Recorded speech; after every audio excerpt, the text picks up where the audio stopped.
Hey, Shamika. Y'all tonight, y'all probably don't get smiling.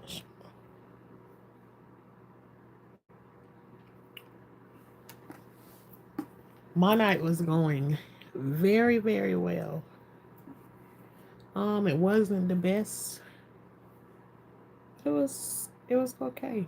We was out by the bonfire, and I know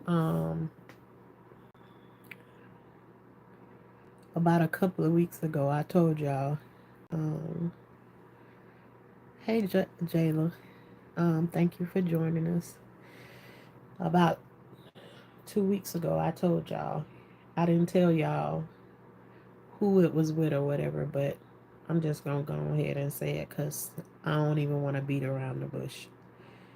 So, about 2 weeks ago, my son left, him and my grandbaby. And when he left, on the night that he left, I had a dream. And for those that, it's people that's been around for a minute that know, like I have dreams, and I usually tell the person who the dream's about or whatever because it just happens to be that my dreams be significant.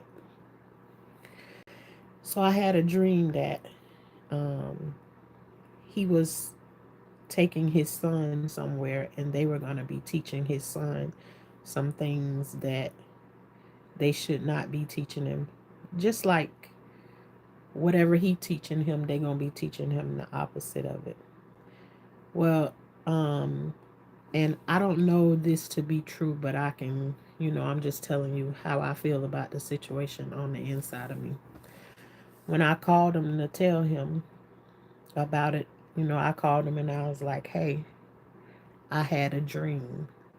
And it's not like it's the first time that I've ever had these kind of conversations with him. He know when I'm saying I had a dream about something that I'm about to tell him something. So at this time, you get to decide whether you're gonna sit in front of the people who you sitting around. You're gonna keep me on speakerphone, or you're gonna do whatever. I'm going to tell you whatever it is. So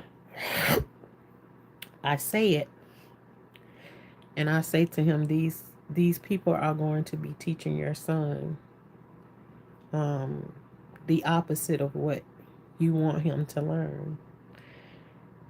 And I can only take it as he must have had me on speakerphone or he's sitting right next to them. And he says to me, um, the next time you got something like that to say to me, keep it to yourself. And because he had never said that to me before, he always listened to what I have to say. He never said that before to me. So the only thing that I could take it is that he in front of these people, he in front of these people, and um, you know, maybe like like showing off or whatever. I don't know what you call it, but so I was like throwed off because he said the next time you have something like that to say to me to keep it to yourself. So I was like, huh? And he said it again. He said, the next time you have some junk like that, this was what he said the second time. The next time you have some junk like that to say, keep it to yourself. So, as a parent, yes, my feelings are hurt, but I suck it up. But I'm asking God, I'm like, what was that? What was that? And I can't physically hear him say it, but I can hear him say it to these people because this is his son's other grandparents. That was my mama on the phone with that stupid shit again. I'm telling you, I can hear him say it, but I did not physically hear him say it. If it makes sense to anybody, you know. Okay. So I go on about it and I'm just like, I'm really thrilled that my son is telling me to keep it to myself. So for the next 2 weeks, well, I'm not going to even skip that far. As soon as I hang up the phone with him, I start getting a text message. And the text message said to me, it was weird, that was awkward. That was awkward. Um he was sitting right next to those people or whatever. But I'm thinking to myself, now wait a minute. So what I got to say to you is not important when you sitting in front of these people over here. So I'm just like, I'm kicked to the curb. But anyways, I get the text message. Um, that was awkward. I was sitting right there next to them or whatever. I can't remember what all it said. But anyways, I came on here and I talked to you all a little bit about it. Hey girl face, when it happened. So being that he said to me the next time I got something like that to say, to keep that junk to myself. So I know already, like, this has been the ongoing thing that I've been surrounded by, like, lately. So I go to myself and I just say, I'm just going to stay to myself and just, you know, just pay attention to what's going on. So I started getting all of these text messages and stuff from him, a bunch of pictures and all of this stuff. I don't respond to any of them. I don't say anything. So I know it's coming close to time that they about to come home, and a lot of you already know that I usually babysit the grandbaby. So it's coming close time for him to come home. Now I'm getting the phone call. I know it's coming close to time. I'm not answering any of these phone calls because he said anything that I gotta say to keep that junk to myself. If you can say that to me as your mama and it ain't something that you say in front of my face, and you get around these other people and then you say something like that to me, because, and I'm not being mean or no nothing, I'm just stating facts. I don't need him for shit. Nothing. I don't need him. Yes, he is my son, but I don't need him for anything. Nothing.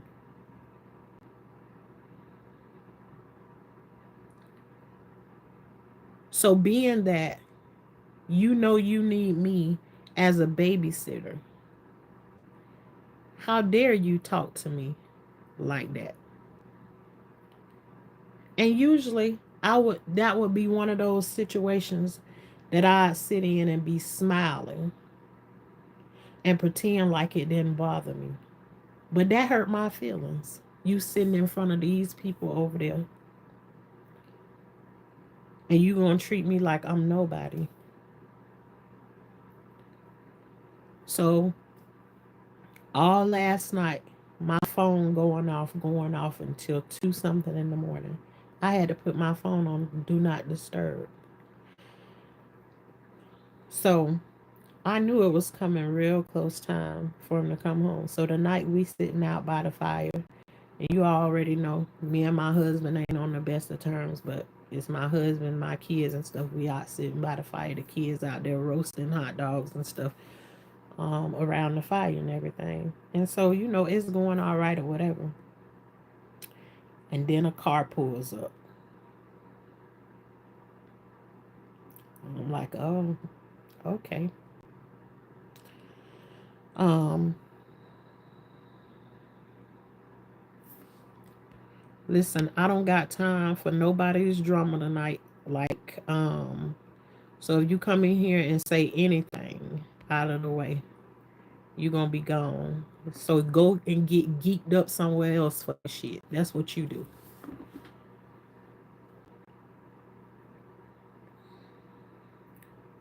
Um,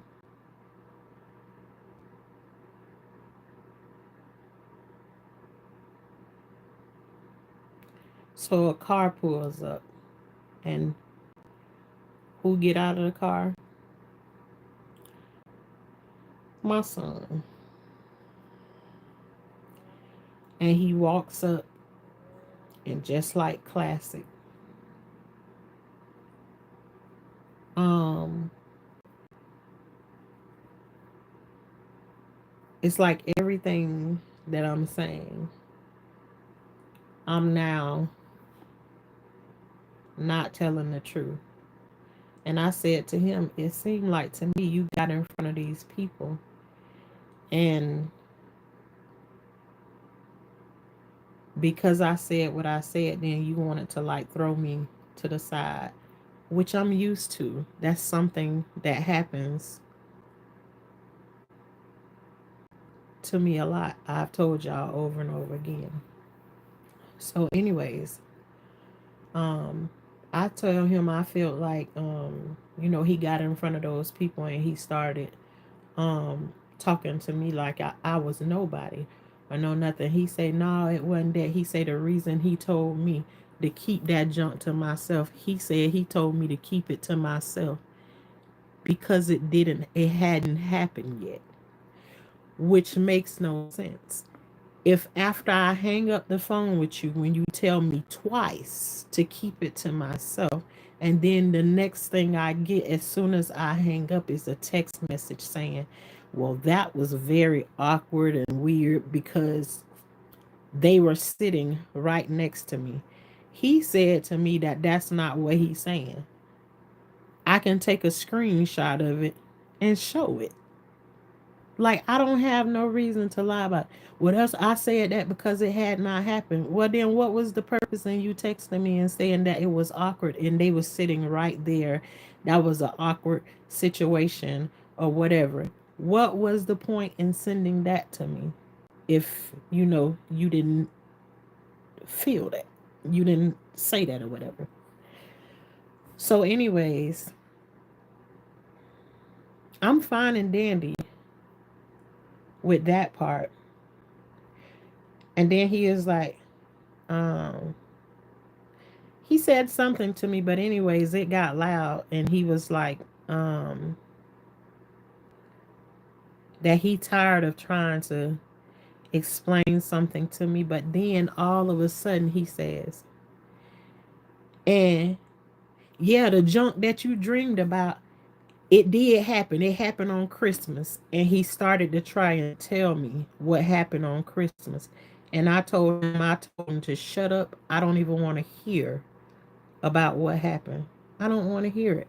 So here it is once again. I'm telling you about a dream that I done had trying to give you a warning. And it happens. And you letting me know it happened. But I'm a liar.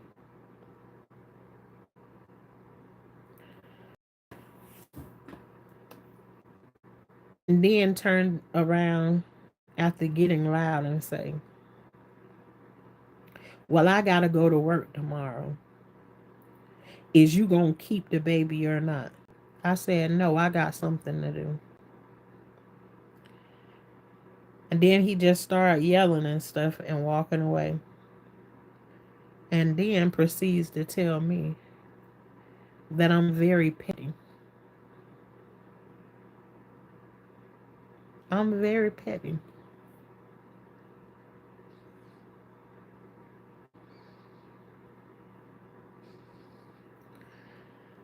But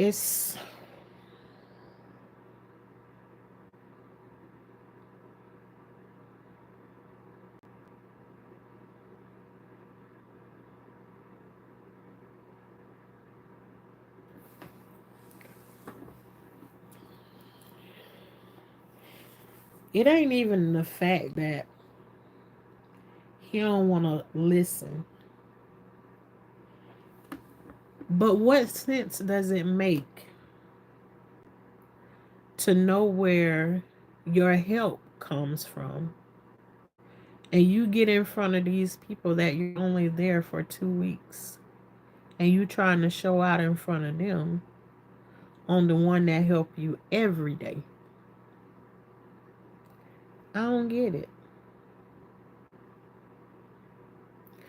You get there and try and show out on me, and then you come here and you call me petty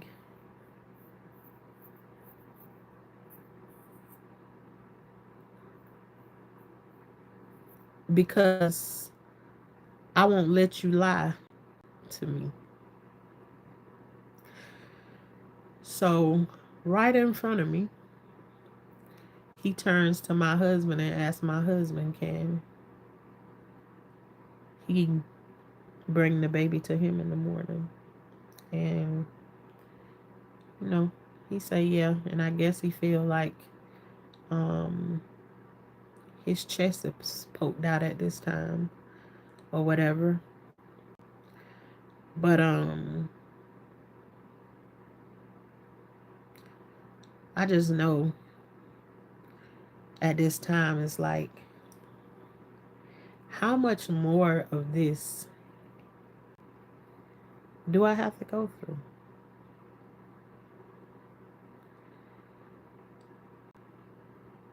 And still, something on the inside of me, it feels like that same old thing is like,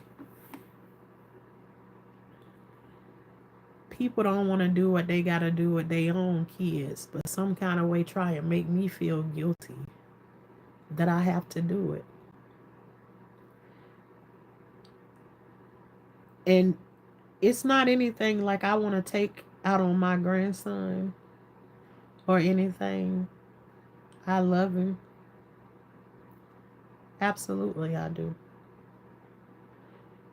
But this talking to me like I'm crazy and trying to make me feel like I don't know what I'm talking about. I got to draw, the line got to be drawn somewhere. And all this past 2 weeks is like, what are you going to do? What are you going to do? And my thought is, well, he got to go to work and everything. And I'm just thinking to myself that if you were in that position and you knew somebody keeps your kid and stuff for you, would you talk to them any kind of way? Would you just say anything and everything that you want to say to them without going over your words? And I told him when he came in the yard that he didn't have to say nothing to me because I didn't tell him to be quiet. He told me whatever I have to say to keep it to myself.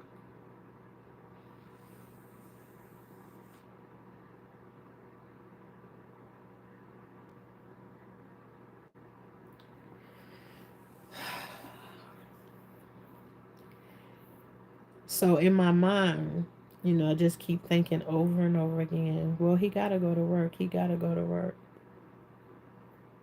And I'm just thinking to myself, that ain't got nothing to do with me.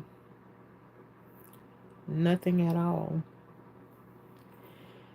And I'm just going to have to say, until people learn how to respect me, they're going to have to find their own way. Going to have to find their own way. And these people, I told you, the people that he's sitting in front of, and I'm telling him about my dreams, these people deal in witchcraft and they worship the moon and the stars. Um, that ain't none of my thing. Um, But yeah, I'm gonna have to let people figure out their own way, and not through me. Now I don't know what that thing was that happened on Christmas, and I don't really feel like I need to know. Um, I was just used to give the warning.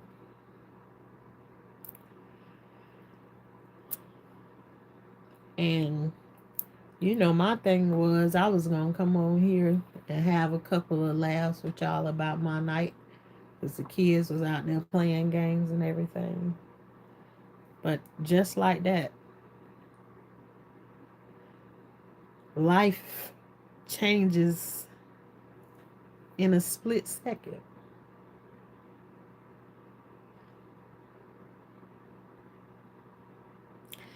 And I hate confrontation with people. I really do.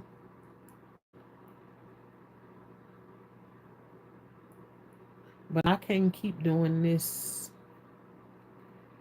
over and over again. And God knows I didn't want to drop no tears, because I've been surrounded by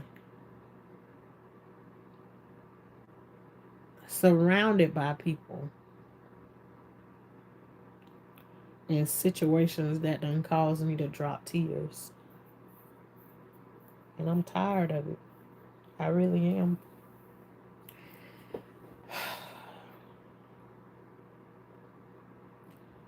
So right now, where I stand is he gonna have to figure out for himself, because last year, the year before, and now again at the beginning of this year, I'm already going through with him once again. And God knows I done went through enough shit with him to last me a lifetime at this moment. And I'm tired. I'm tired. But then walked in the house like I owe him something. You know?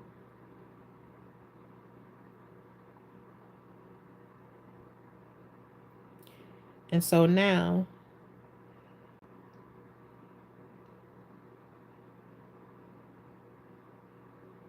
he gonna have to figure it out, because um he don't like the way my husband babysit. And so now that's who his babysitter gonna have to be, because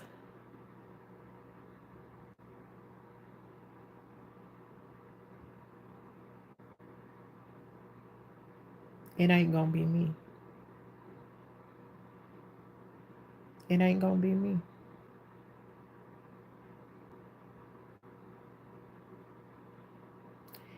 I know something just told me to just stay quiet, stay quiet. Don't answer no phone calls. Don't talk to him until you see him face to face. Because I know on the phone call is just the same thing that everybody else do.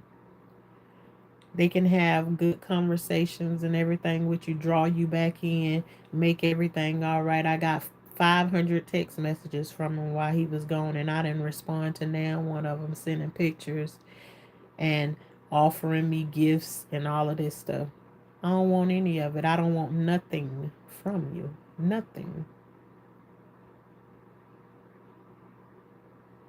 And now when you get face to face to me, you trying to tell me that what I'm saying is a lie. I mean, basically everything that I said, the story that I told y'all about um last week, last 2 weeks. And I'm a liar. Even this situation made me feel like, oh, I ain't gonna go live tonight. And then I had to say, nah, this the same old thing that you keep doing every time you run into a situation with somebody.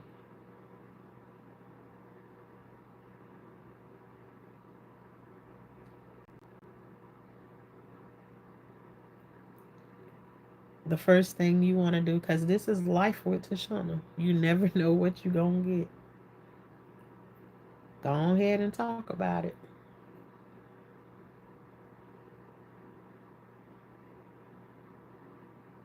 And the crazy thing is I don't understand because somebody think that they can talk crazy to me. I feel down. Like, what is that? What is that? It feels like more the same thing of like somebody do something to you that's inappropriate or whatever, and they make you feel like crap because they did something wrong to you. Is is that, or is that not like the strangest thing ever? But I've been dealing with that since childhood. And I'd rather just stay uncomfortable and letting them be uncomfortable and figure out their own stuff.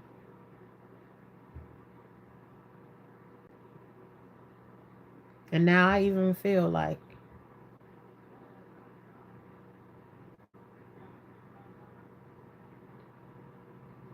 my husband came and wanted to give me a hug, I guess trying to comfort me. And I didn't want the hug either.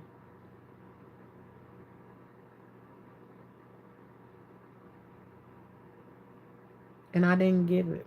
And it was not out of being mean, but all I can think of is at that time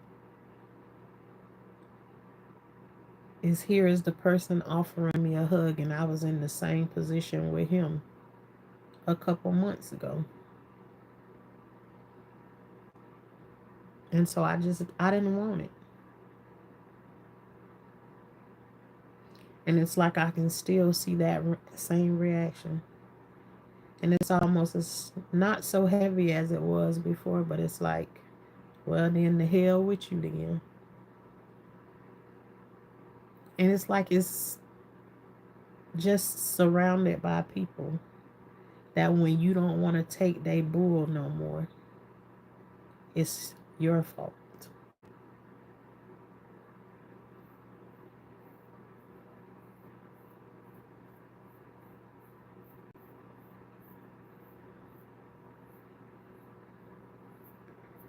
And I swear I was just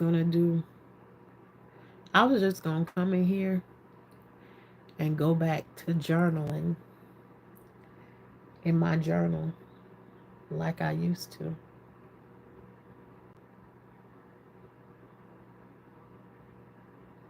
But I was like, no, come and use your words.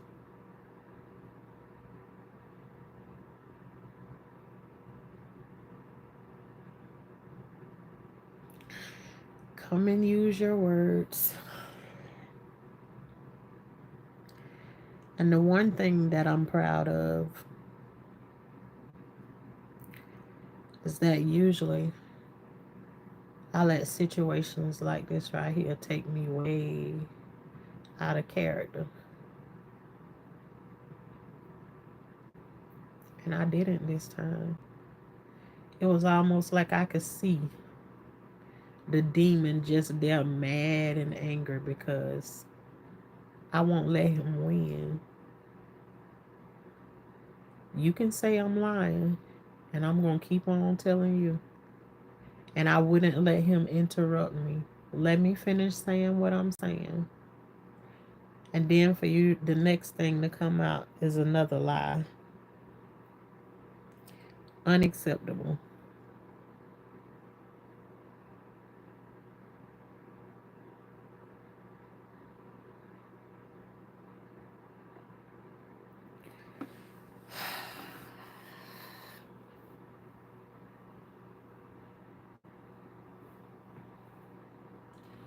And then usually how this always ends is I just always give in, still knowing that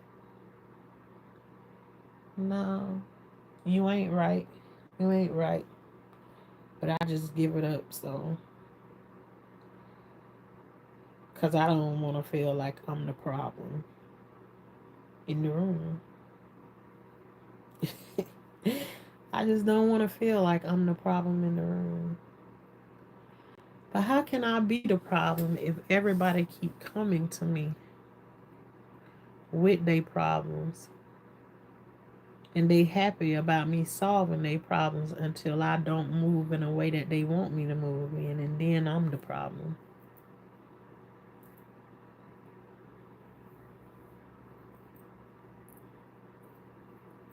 I just don't understand it.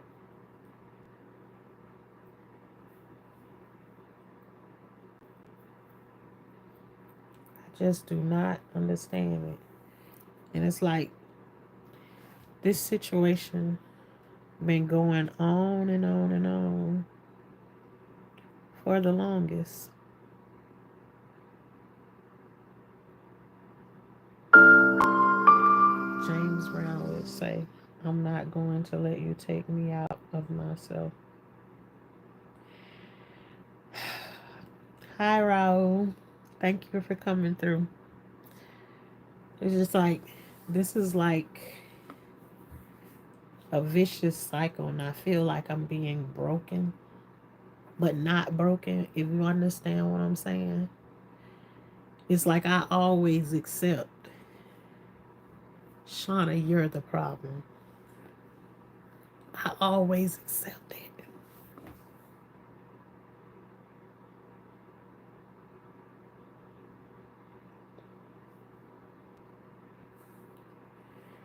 But then there's times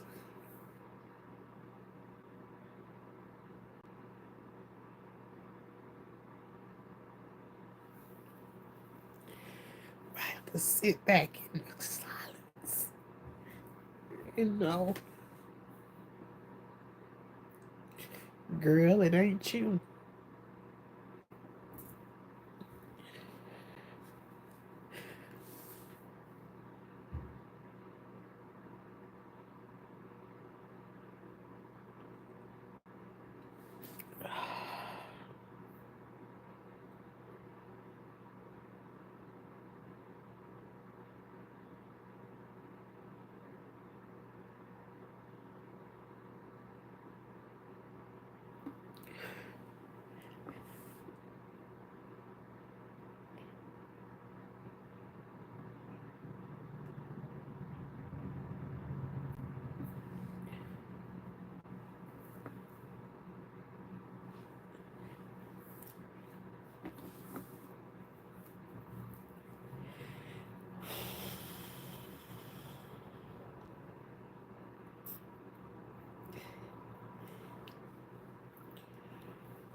And it's almost like I felt like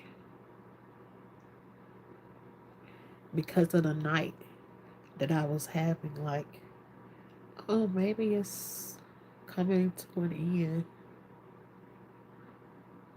But it's like, as soon as I get a feeling of like, I'm at the end of this test, and it's like another dog right there to bite me again. It's like I don't have a problem with you don't want to accept the message that God gave me to give to you. That's fine. But as a mother, when you feel like your child will get in front of somebody else who just 4 years ago you didn't even know who they were, and all of a sudden you feel like they're more important than you.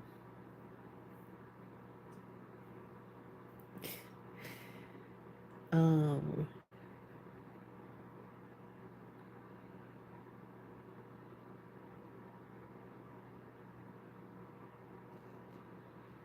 and maybe they are more important than me.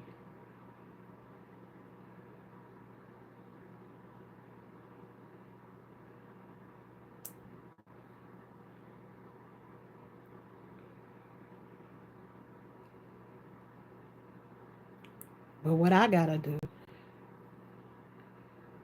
is make me more important than all of them.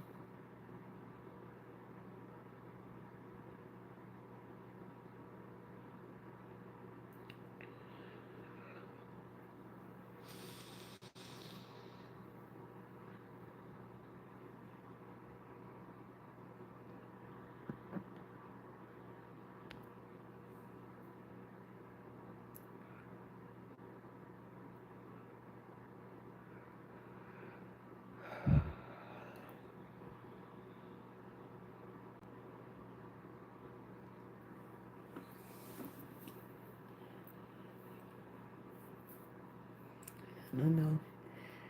I guess I just been having too many good days, huh? And then one just gotta come by and try and knock you off your just one.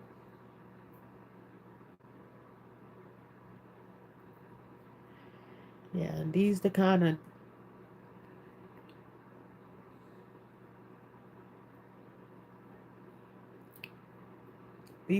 days that I'm telling y'all that I have. And I don't like to bring days like this to you all because I'm the kind of person I like to uplift. I like to uplift people. And I don't come over here and tell this because I want somebody to feel sorry for me or any of that. I don't need nobody to feel sorry for me.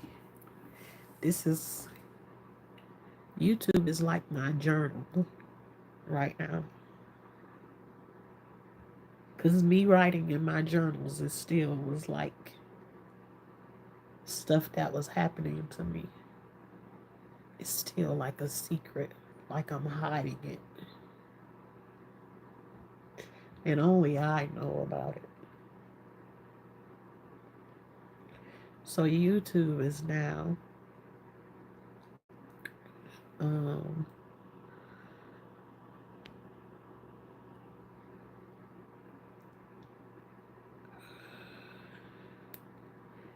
my place of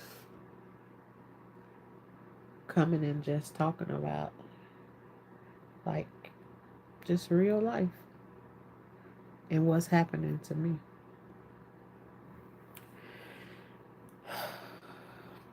Hey Marjorie, hey. Hi Peaceful Calm. Girl face, I wanna stay. I wanna stay in it. Yeah. Peaceful Calm is just if you have children, you're married, life just ain't always happy. So I'm having up and down seasons. Up and downs in this season of waves of hurt.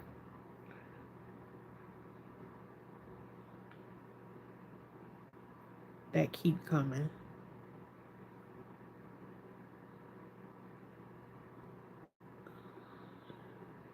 And I feel like they there for a purpose.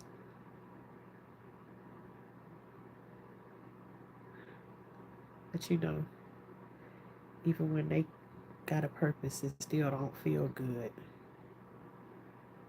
It still don't feel good to go through them. And it's like even though um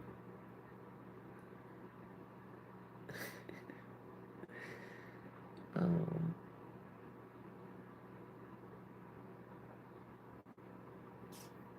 yeah, Marjorie, I wish I did have a smile tonight. I really do. And Mario. Actually, Mario, that doesn't even sound appealing to me, even though I just stopped smoking 5 months ago. It doesn't even sound appealing. So for you to say that, I'm gonna let you slide. I won't hide you or block you from the channel like I did the rest of them. That made me chuckle a little bit that you wrote that. Yep, Marjorie came. Trouble don't last always. But one thing about it, when I go through these things, it's like it doesn't feel good. But it's something when I come and talk about it now versus write it, I always feel better once I come on and I talk about it.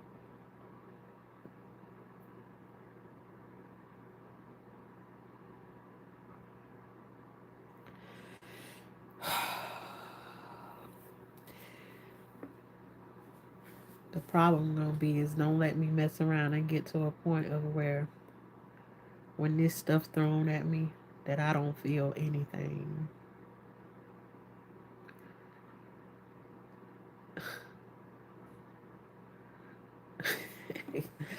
Hey, growing with Hudson. Good to see you, sis. Um, yeah. And I actually feel like I'm getting to a place that it don't hurt so bad no more. Because when this first went down, it was like I could feel just like the same thing, like the tear wanted to come there to my eye, and it just wouldn't come. But the thought of I just keep going through and going through, um, and thinking about all of it at the same time is, you know, kind of sad for me. So I just feel like I haven't been attacked like this in a long time. I don't feel like I ever been attacked in this way. Um, but I feel like it's been coming in like waves after waves after waves ever since the whole situation happened with the girl he had living here with him. It's like ever since that happened, it's just like wave after wave. It's like one thing after another. Um, I want to say the past almost 3 years now. It's just like it's like ever since he connected himself with that family, it's like it's been an attack on me. Like everything. I done almost been to jail twice. I done been in 2 fights. I done had to go to court. Um, 3, 4 times. Um, the police done been here to my house. I can't even remember how many times. He done been to jail twice. Um, and it's always something to do with this family he connected himself to.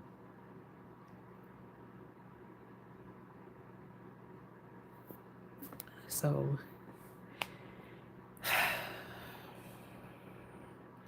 the blessings that's about to come. You will be in abundance. Just wait more than you can handle.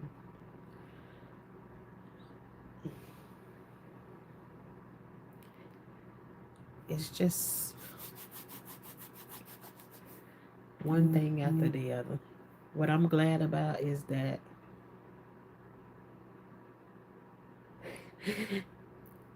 And just, you know how just sometimes your kids, and let me just explain this. Like, I'd have never had one of my kids that's bold enough to stand face to face with me and talk crazy to me. So I want you to understand, I'm up here in the front and he back there in the back because he got a house in the back. He got back there halfway to his house and he's like, you know what? You real petty.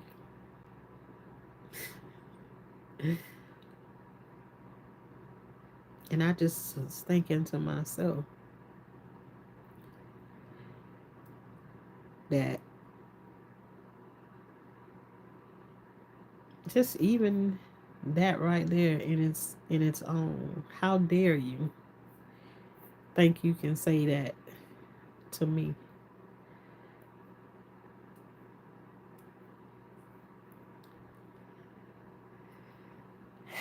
Yeah, I can say a whole bunch of stuff, but I'm telling you, like, these kids,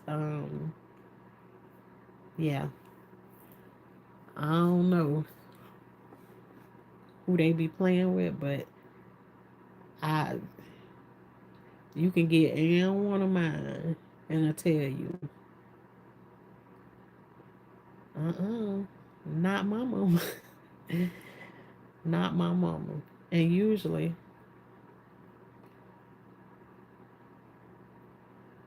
ain't no usually, because yeah, well, me and him done had a couple of times,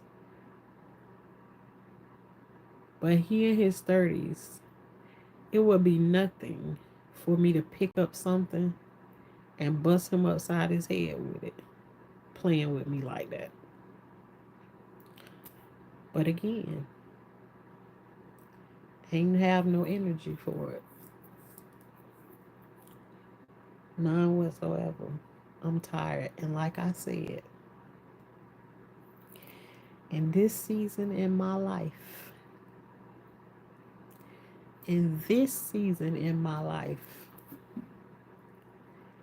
I am not a beggar, nor am I a borrower. I'm the lender. And to me, this situation is like going to the bank and wanting to buy a house and you cuss the people out in the bank. How hard do you think they gonna work for you in that situation if you do that?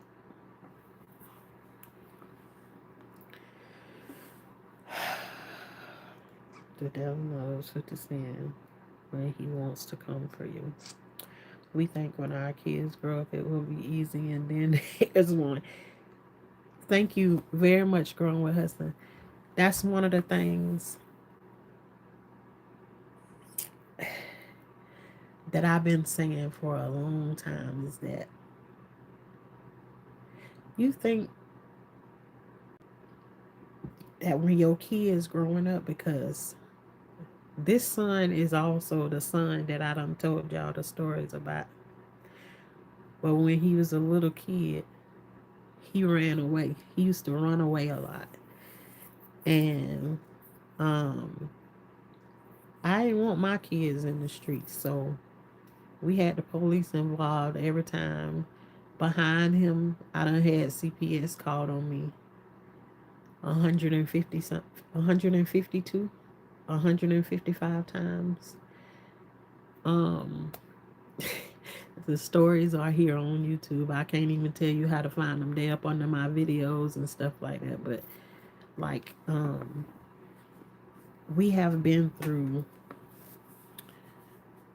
the ringer, and I be saying that I enjoyed my children better when they were underage. But it's something about these kids that when they get grown, they want you and they need your help, but they don't want the help the way you know how to give it to them, if it makes sense. They think whatever they coming to you with, like you need to help them in the way they want you to help them with, even though they telling you something that does not make no common sense, and you're trying to make sense of it. When even though they came to you with it and you trying to make sense of it, they get mad at you because you're giving them the common sense. And I'm telling you, I have never had such a hard time with raising kids the way that I do with these grown children. And I'm telling you, I even have a short that I say grown kids. Now, there's a couple of my kids that I done went down the line and I'm like, if I never see your ass another day in life, I'm gonna live in peace. And you hate to have to be that way. But I do find that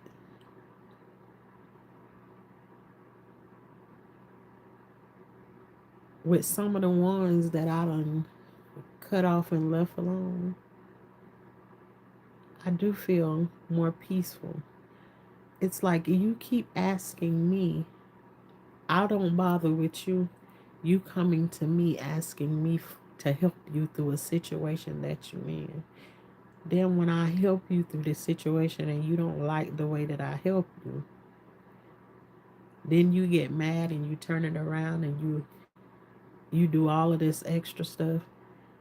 I done been in situations where one of my daughters will stand by let her husband call me and cuss me out and call me every kind of name in the book and then even play with me about being um essayed and molested as a little kid.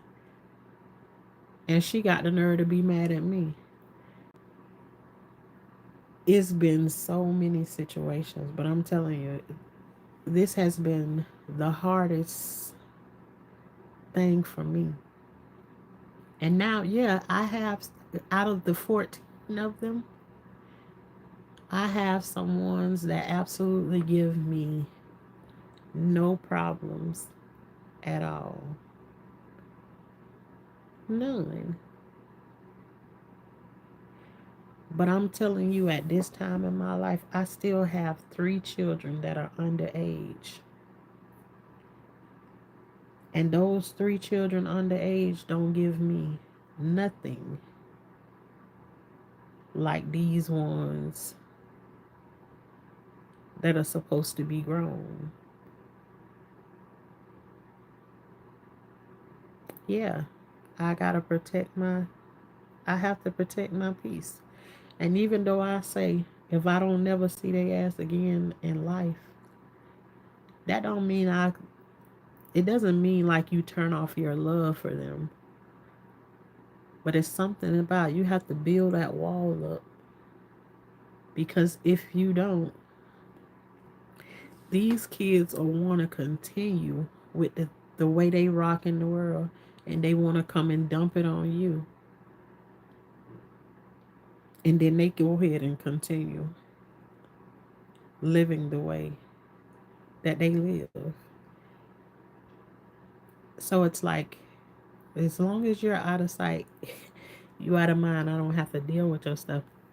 And I don't know any of your stuff if you ain't calling me. Like, I have people who ask me all the time, girl, when the last time you talked to this person, and when the last time talking about all of my kids? I don't call and I don't get in the middle of my kids' business. I don't. I promise you on everything. I don't call them. And to be honest with you, I don't call and be like, hey, how you doing today? Not because I don't love them or whatever.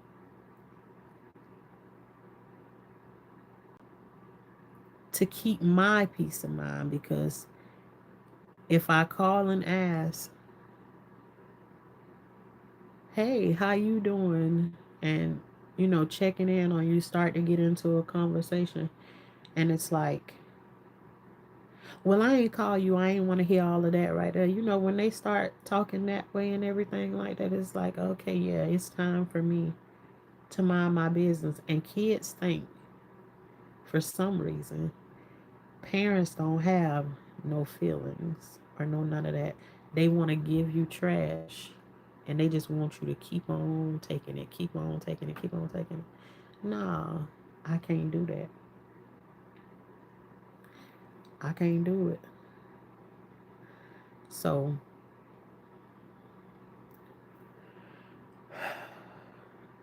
yeah, I feel like that too. Treva Copeland, they using you. I love them. I love them, and God knows I do from a distance. Um, I can even think about tonight. You know, when he come in the yard, my grandbaby. Y'all done seen him on video and stuff with me. It's like he loved to follow behind me. It's like he loved everything that I do out in the yard and everything. We so engulfed in this. My 2 year old grandbaby. I ain't even say hey to him. But two, this has been one of my problems. It's like people think that they can do whatever they want to me, and they always end up trying to use the kids against me. I'm gonna dangle your grandbaby in front of you. Those that have been here before and listening to me know that I also have 4 other grandchildren that my daughter told me are no longer my grandkids. And for me, I have to put up that wall and um we've played that game too many times. So it's like now, since they ain't none of my grandkids no more, you keep them over there. You ain't got to worry about me bothering with them. And I see, I'm the kind of grandma that I get my grandkids and I'll keep them for 2 months at a time. I won't call you and ask you for shit. I won't even call you. They'll be so busy. They won't even bother with you having so much fun. But if you want to forego that to be over there and do this and be getting your head bashed in by your man and all of that other stuff, you go ahead and do that. I don't have to be a part of that. But some kind of way, like all the little games and stuff that used to be played with me, it's like those games continue to play on me. The first person I can remember playing games with me like that was my auntie, which came and dropped her kids off to me, which was supposed to stay the night with me for 2 weeks, sleep at, be on vacation with me for 2 weeks, and never came back and got them. Are you hearing what I said? I said they were supposed to be with me for 2 weeks. She never came back and got them. But this same auntie was the auntie that was saying, if you get any assistance for them, she gonna come and take her kids that I never asked for. She gonna take them away from me if I try to get any kind of assistance or something for them. And for a long time, she had me scared because she was allowing the person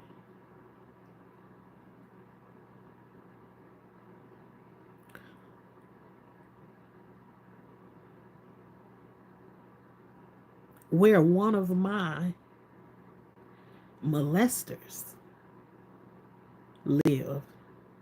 She was taking them over around them, and so she know how I felt about that. And it's just like ever since then, it's like people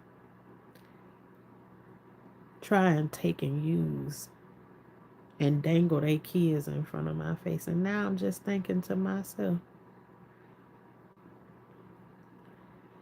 I don't care about no more damn children. I done had enough of them my own self. I've been raising kids ever since I was 11 years old, and I don't need not one more. I ain't desperate to raise now another baby.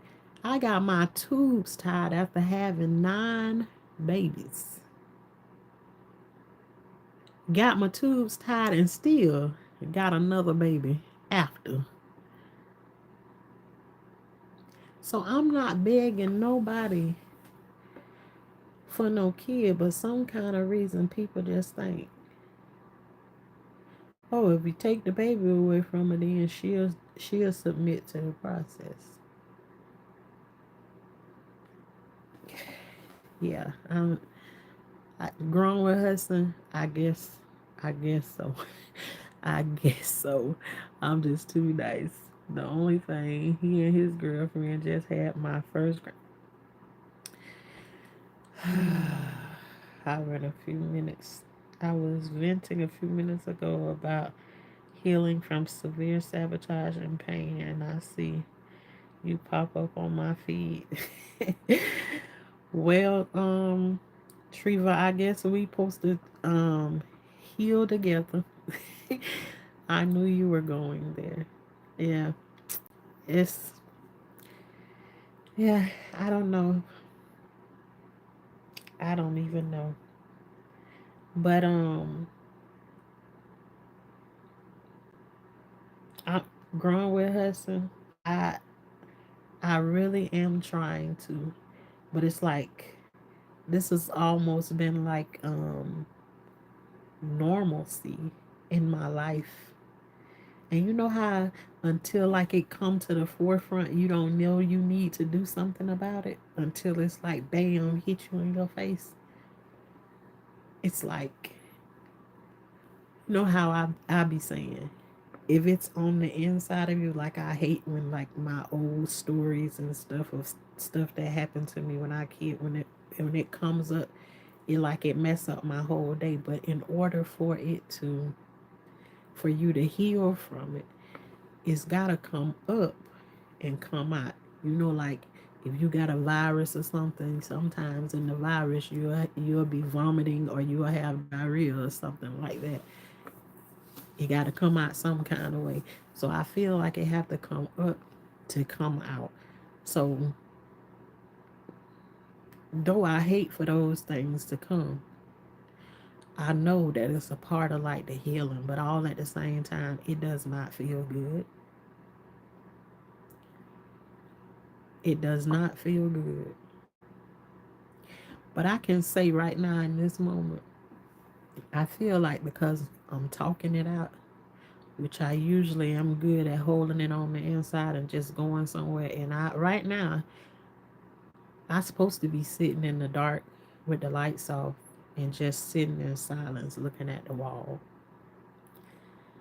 Um, Almost like I put myself on punishment every time. But I'm gonna say that just to come on and talk it out or talk through it or whatever. Cause I'm supposed to be hot as a firecracker right now. I really do. I'm supposed to be done cussed him out, um, put him out, and everything else. But yeah, no. Um, I think I'm gonna actually continue to do what it is that he asked me to do. Whatever you gotta say, keep that junk to yourself. So this January, I'm gonna drop those seeds for a new beginning for the spring. Growing with hustle. And that is what I'm gonna do right now. I got so much green out there in my garden. I ain't even got nowhere else to plant nothing. I ain't got nowhere else to plant nothing right now. Well, that's a lie. Let me stop saying that. Because I'm on 2 acres. And so there is somewhere else for me to plant. But you know what I already got out there. um,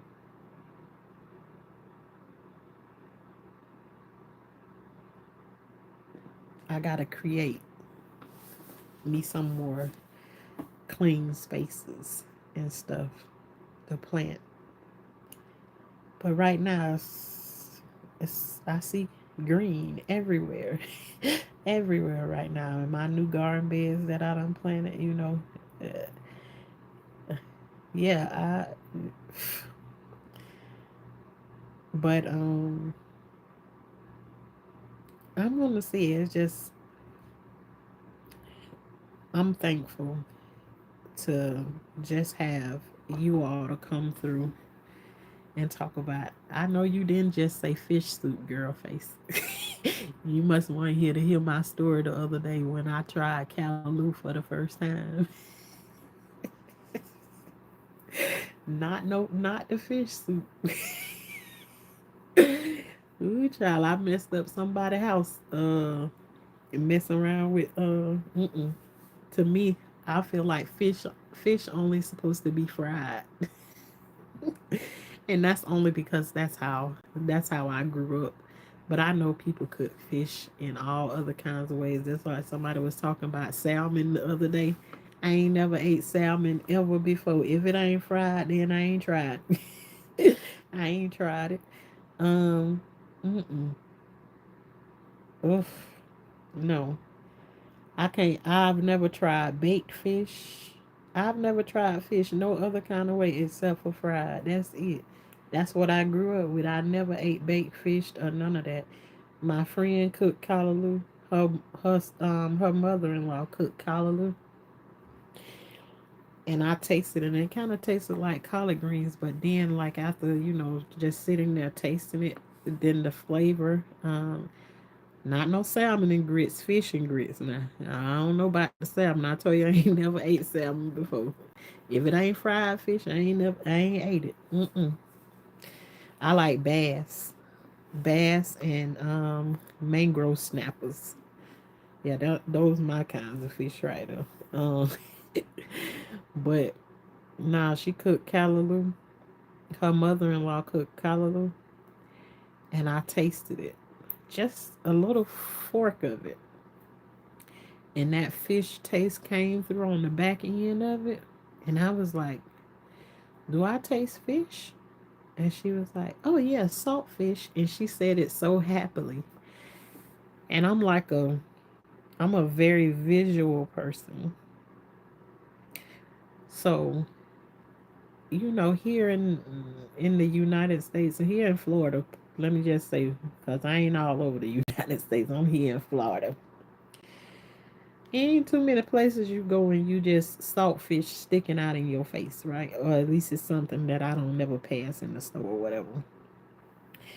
But see, the only place I seen saltfish is like when you watching like YouTube or something like that, and the people got the little they at the market or whatever, and the fish hanging there, and they got flies flying all over it. See, and that's how. Hey, Seneca. Oh my gosh. Um, and that fish came through on the back end of it, and all I could think about was how the flies be flying on the saltfish and everything.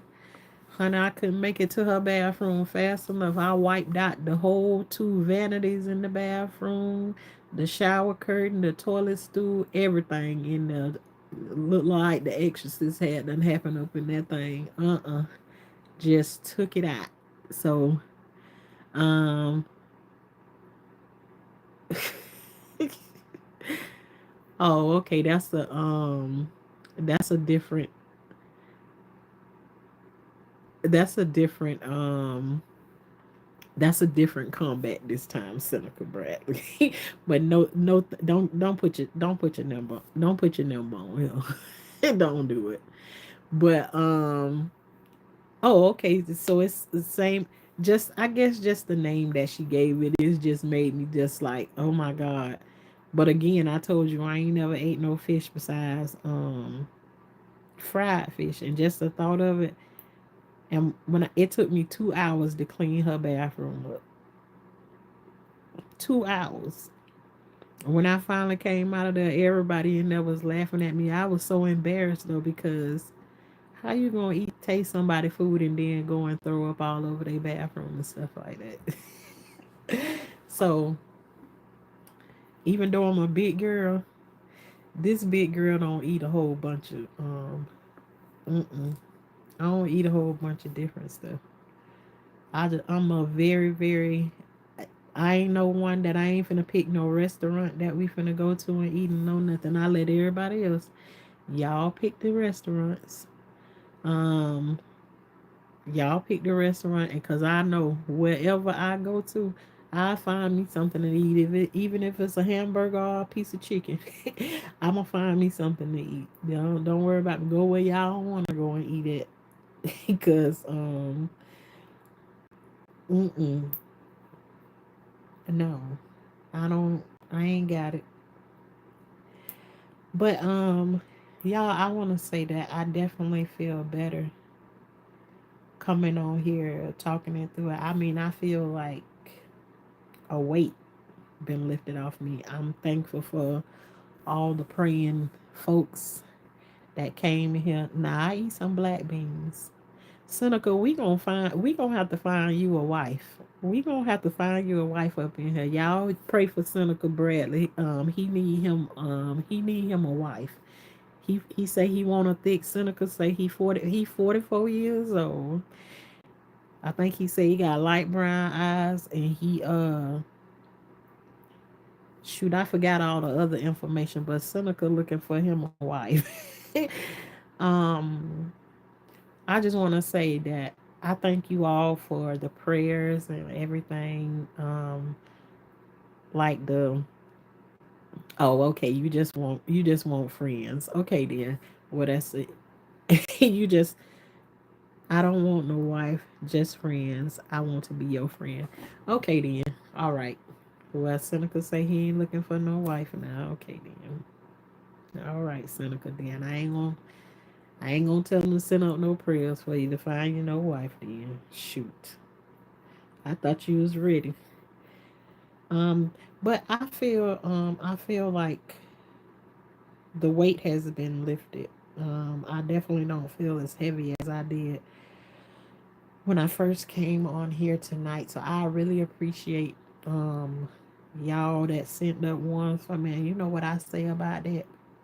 That whatever prayers you send up for me, I always ask God, whatever these people came in and they asked you for on my behalf, I ask him to give it back to you tenfold, 10 times whatever you ask for me in Jesus' name. Um, yeah, and growing with husbands say, don't y'all forget to smash that like button. But you know, over here, I don't.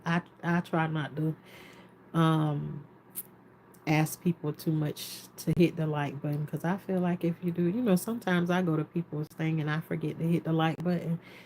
But whenever I forget to hit it, because I see like one of the moderators put it in the chat or something, I always go back and I always hit the like button. I try to hit like button on everybody thing that I go over and I watch. If I watch you for 2 or 3 minutes, I try to remember to hit that like button, because it do help with the algorithm. I made a pound cake the other day, but it sure wasn't chocolate. Now, what you call a chocolate pound cake? Is that a pound cake with chocolate icing on it? Cause some people be hollering about if you put chocolate icing on a yellow cake, they'll say that's a chocolate cake. That ain't no chocolate cake. My sister even said that the other day. She made a chocolate cake. I wrote in her chat. I said that is not no chocolate cake. That's a yellow cake with chocolate icing on it. So are you talking about is the real chocolate pound cake?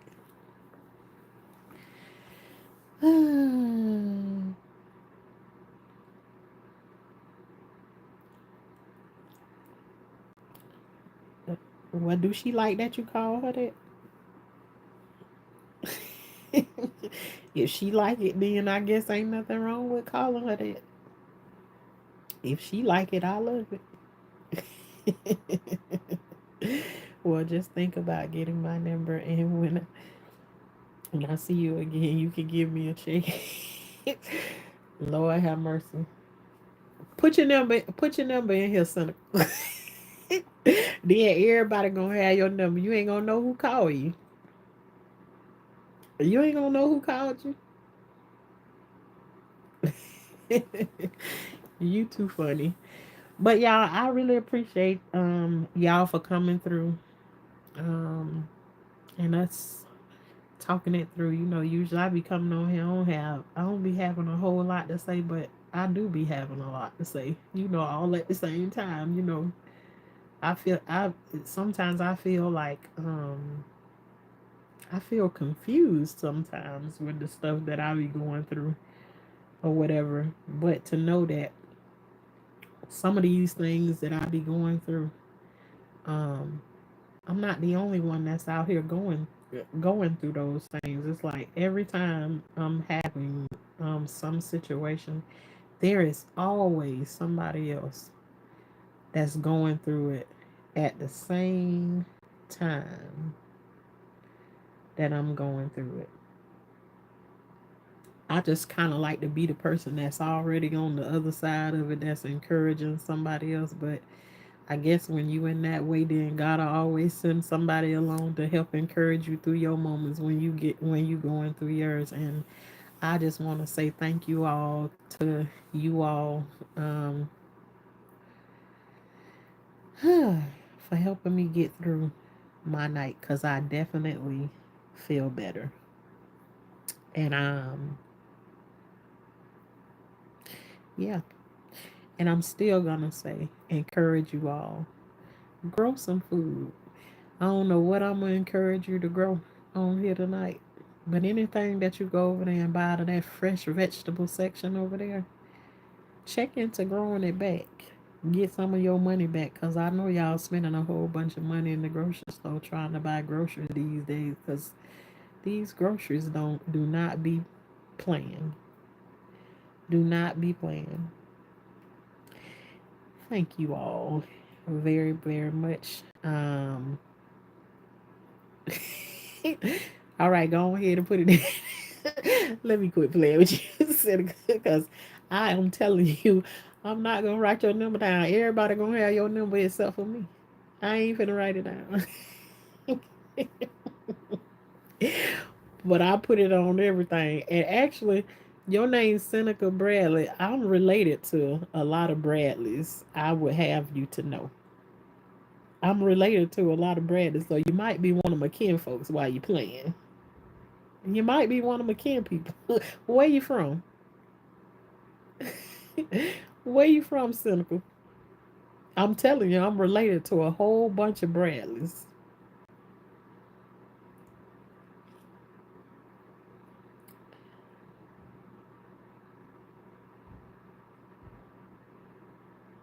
All right, Chicago, Illinois.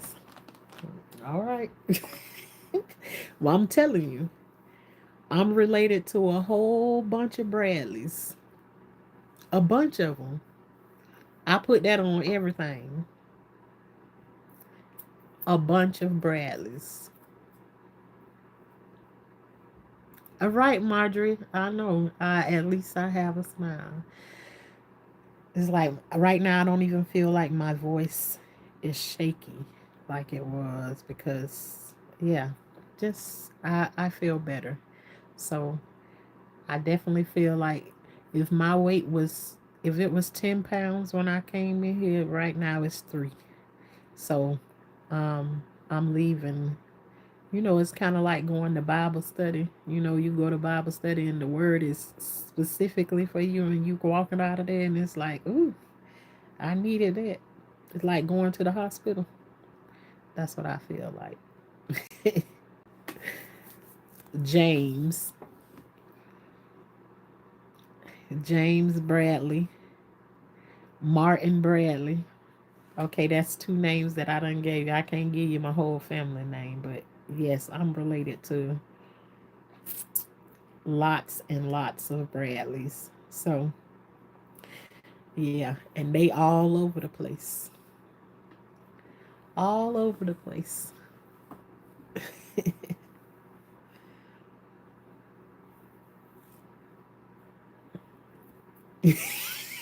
You say you don't know none of them. All right. You don't know that. Okay, then. That's good.